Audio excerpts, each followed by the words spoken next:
नमस्कार दोस्तों, मैं अवनीश सर, आपका पसंदीदा चैनल एग्जाम नीति में आपका स्वागत है। दोस्तों, आज हम बात करेंगे भारतीय संविधान के कैबिनेट मिशन योजना के बारे में। यहीं से भारतीय संविधान की नींव शुरू होती है। तो आइए शुरू करते हैं। कैबिनेट मिशन, ध्यान दीजिए दोस्तों, ब्रिटिश प्रधानमंत्री क्लीमेंट एटली यानी कि ब्रिटेन में चुनाव होता है और लेबर पार्टी की सरकार बनती है और लेबर पार्टी से जो प्रधानमंत्री बनते हैं वो क्लीमेंट एटली प्रधानमंत्री बनते हैं। दोस्तों, ब्रिटिश प्रधानमंत्री क्लीमेंट एटली ने ब्रिटिश पार्लियामेंट के हाउस ऑफ कॉमन में यह उद्घोषणा किया कि भारतीयों को स्वतंत्र होने का पूर्णतः अधिकार है। इसके लिए उन्होंने 3 सदस्यों को भारत भेजा, जिसे हम लोग कैबिनेट मिशन के नाम से जानते हैं। यह 3 सदस्य जिसे हम लोग कैबिनेट मिशन के नाम से जानते हैं, ये 3 सदस्य 24 मार्च 1946 ईस्वी को 24 मार्च 1946 ईस्वी को दिल्ली के सरजमीन पे पैर रखे अर्थात भारत पहुंचे। यह कैबिनेट मिशन यानी कि 3 सदस्यीय कैबिनेट मिशन था। इसमें 3 सदस्य थे। कौन कौन 3 सदस्य थे, इसके बारे में हम लोग थोड़ा सा देखते हैं। तो इसमें जो पहले सदस्य थे वो पैथिक लॉरेंस थे। पैथिक लॉरेंस, ये जो पहले जो सदस्य थे वो पैथिक लॉरेंस थे। दूसरे जो सदस्य थे वो स्टेफोर्ड क्रिप्स थे। स्टेफोर्ड क्रिप्स थे। दूसरे जो सदस्य थे वो स्टेफोर्ड क्रिप्स थे। अगर हम तीसरे सदस्य की बात करें तो तीसरे सदस्य थे एबी एलेक्जेंडर। तीसरे जो सदस्य थे वो एबी अलेक्जेंडर थे। ध्यान दीजिएगा दोस्तों, ये पूछा हुआ क्वेश्चन है कि कैबिनेट मिशन में कितने सदस्य थे, तो 3 सदस्य थे, पैथिक लॉरेंस, स्टेफोर्ड क्रिप्स और एबी अलेक्जेंडर। ध्यान दीजिएगा दोस्तों, जो कैबिनेट मिशन के अध्यक्ष थे यानी पूछता है कि कैबिनेट मिशन के अध्यक्ष कौन थे, तो दोस्तों कैबिनेट मिशन के जो अध्यक्ष थे वो पैथिक लॉरेंस, यानी कि आपसे पूछेगा कि कैबिनेट मिशन के अध्यक्ष कौन थे, तो पैथिक लॉरेंस। लेकिन इन तीनों लोगों का भारत आने के क्रम में इनका पद क्या था, तो ये थे भारतीय सचिव।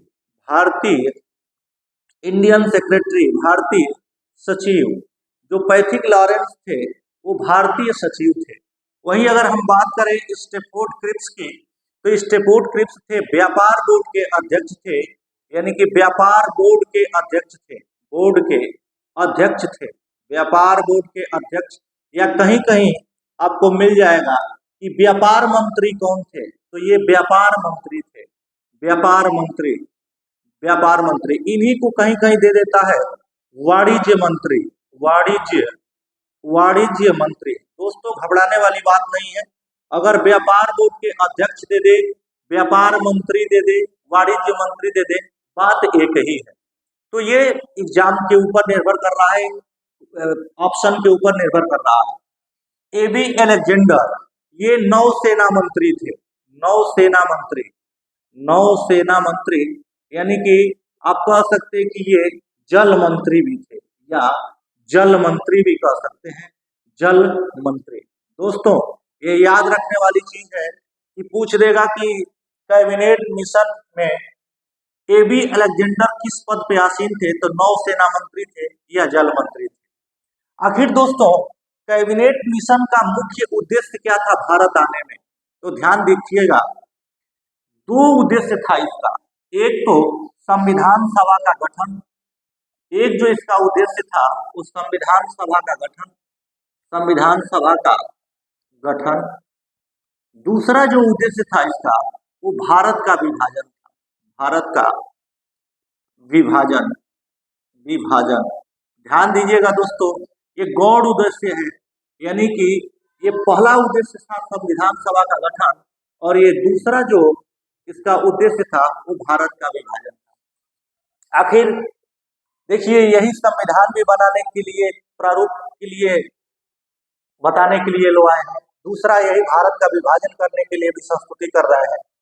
आगे बढ़ते हम लोग कि कैबिनेट मिशन आया तो क्या किया, तो तुरंत कैबिनेट मिशन अपना रूप लेता है और कहता है कि भारत में तत्काल एक अंतरिम सरकार, भारत में तत्काल एक अंतरिम सरकार, तत्काल एक अंतरिम सरकार, अंतरिम अंतरिम सरकार, अंतरिम सरकार की बात करता है, अंतरिम सरकार, टेम्पररी गवर्नमेंट, अंतरिम सरकार की बात करता है, तथा संविधान सभा के गठन की बात करता है।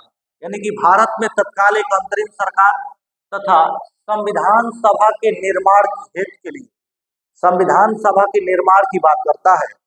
संविधान, भारत में तत्काल एक अंतरिम सरकार तथा संविधान सभा, संविधान बनाने के लिए जो टीम बनाई गई थी, संविधान सभा के निर्माण के लिए, संविधान सभा के निर्माण के लिए एक योजना प्रस्तुत किया, एक योजना प्रस्तुत किया।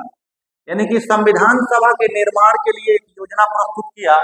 क्या उसकी योजना थी? तो उसमें पहला योजना था कि संविधान सभा का गठन, जो संविधान सभा का निर्माण यानी गठन होगा, उस संविधान सभा का गठन प्रांतीय विधानसभा सदस्यों द्वारा, प्रांतीय विधानसभा, ध्यान दीजिएगा दोस्तों, ये पूछा हुआ क्वेश्चन है, प्रांतीय विधानसभा सदस्यों द्वारा, प्रांतीय विधानसभा सदस्यों द्वारा अप्रत्यक्ष निर्वाचन प्रणाली, अप्रत्यक्ष निर्वाचन प्रणाली, निर्वाचन, अप्रत्यक्ष निर्वाचन प्रणाली। ध्यान दीजिएगा दोस्तों, दो तरीके का चुनाव होता है, एक प्रत्यक्ष निर्वाचन प्रणाली, दूसरा अप्रत्यक्ष निर्वाचन प्रणाली।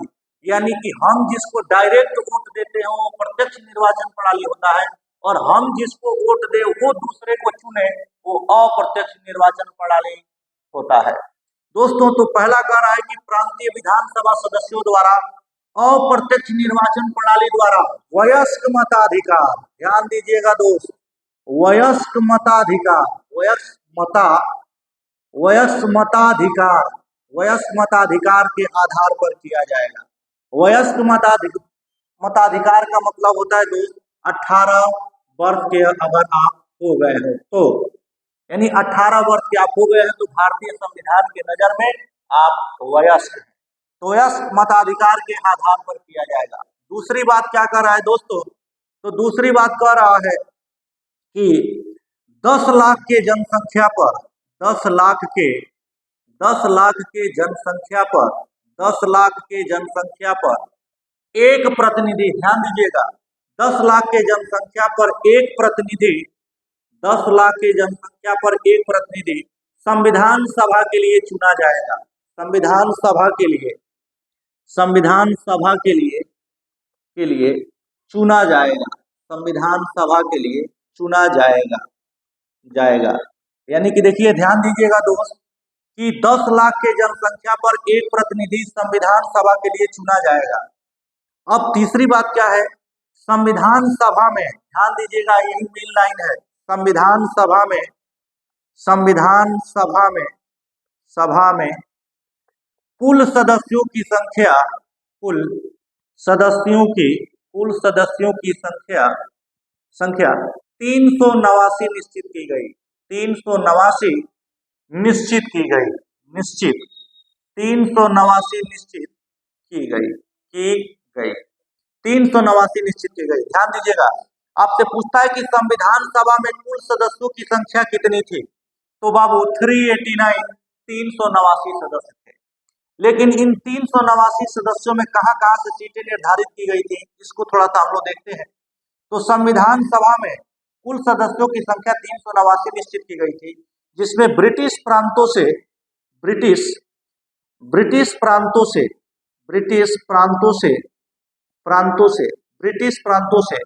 292 प्रतिनिधि, ब्रिटिश प्रांत से 292 प्रतिनिधि, देशी रियासत जो दूसरा था वो देशी रियासत था,